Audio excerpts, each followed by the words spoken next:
കോടതി ഇടപെട്ടുകൊണ്ട് മുഖ്യമന്ത്രിയുടെ ഗൺമാനെതിരെ കേസെടുക്കണമെന്ന് പറഞ്ഞതോടെ കാര്യങ്ങൾ അത്രയും പിണറായിയുടെ കയ്യിൽ നിന്ന് പോയി. പിണറായിയെ കൊണ്ട് നടക്കുന്ന പോലീസിന്റെ കയ്യിലും കാര്യങ്ങളൊന്നും നിൽക്കാതെയായി.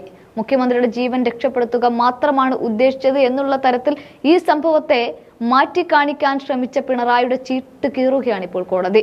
എല്ലാ കള്ളത്തരങ്ങളും ലൊട്ടിലൊടുക്കും ന്യായങ്ങളുമൊക്കെ നവകേരളയുടെ ലക്ഷങ്ങൾ കെട്ടിപ്പൊക്കിയ സ്റ്റേജിൽ പറഞ്ഞാൽ അത് നീതിയാവില്ല എന്ന് പിണറായി സാർ മറന്നുപോയെങ്കിൽ അത് ഓർമ്മിക്കുക കൂടി ചെയ്യുകയാണ് കോടതി. ആലപ്പുഴ നവകേരള സദസ്സിന്റെ ഭാഗമായി പ്രതിഷേധിച്ചവരെ നിയമവിരുദ്ധമായി നേരിട്ട മുഖ്യമന്ത്രിയുടെ ഗൺമാനെതിരെ എസ്കോർട്ടിനുമെതിരെ കേസെടുക്കാൻ നിർദ്ദേശിച്ചിരിക്കുകയാണ് ആലപ്പുഴ കോടതി.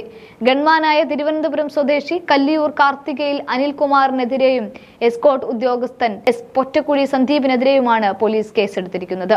പ്രതിഷേധിക്കാരെ അസഭ്യം പറയുകയും ലാത്തി കൊണ്ടടിക്കുകയും ചെയ്തു എന്ന് ചൂണ്ടിക്കാട്ടിക്കൊണ്ടാണ് കേസെടുക്കാൻ കോടതി പോലീസിനോട് നിർദ്ദേശിച്ചത്. എന്നാൽ സംഭവം കഴിഞ്ഞ് ഒരാഴ്ചക്ക് ശേഷം മാത്രമാണ് കോടതി ഇടപെടലിനെ തുടർന്നും മാത്രമാണ് കയ്യും കെട്ടി നോക്കി നിന്ന പോലീസിന് കേസെടുക്കാനുള്ള ഒരു മനോനില പോലും ഉണ്ടായത്. അതും കോടതി ഇടപെട്ടതുകൊണ്ട് മാത്രം.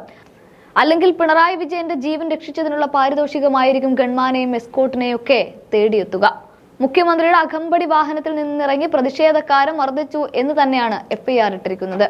കൂടാതെ കൃത്യത്തിൽ പരസ്പരം സഹായിച്ചെന്നും മർദ്ദനത്തിന് പ്രോത്സാഹിപ്പിച്ചെന്നും ചൂണ്ടിക്കാട്ടി നിയമവിരുദ്ധ പ്രവർത്തനം നടത്തി എന്നുമൊക്കെ FIR കൃത്യമായി തന്നെ തയ്യാറാക്കേണ്ടി വന്നു ഈ പോലീസിന്. എന്നാൽ പ്രതിഷേധക്കാരെ മർദ്ദിച്ചതിൽ ഗൺമാൻ നിരപരാധിയാണെന്ന് മുഖ്യമന്ത്രി പിണറായി വിജയൻ നാഴികയ്ക്ക് 40 വട്ടം പറയുമ്പോൾ സത്യത്തിൽ ഇതിനൊക്കെ കാരണക്കാരൻ അല്ലെങ്കിൽ അനുമതി നൽകിയവൻ എന്ന അടിസ്ഥാനത്തിൽ പിണറായിക്ക് കൂടി ഒരു FIR ഇടണം. അല്ലെങ്കിൽ എങ്ങനെയാ കാര്യങ്ങൾക്കൊക്കെ ഒരു ഇത് വരിക?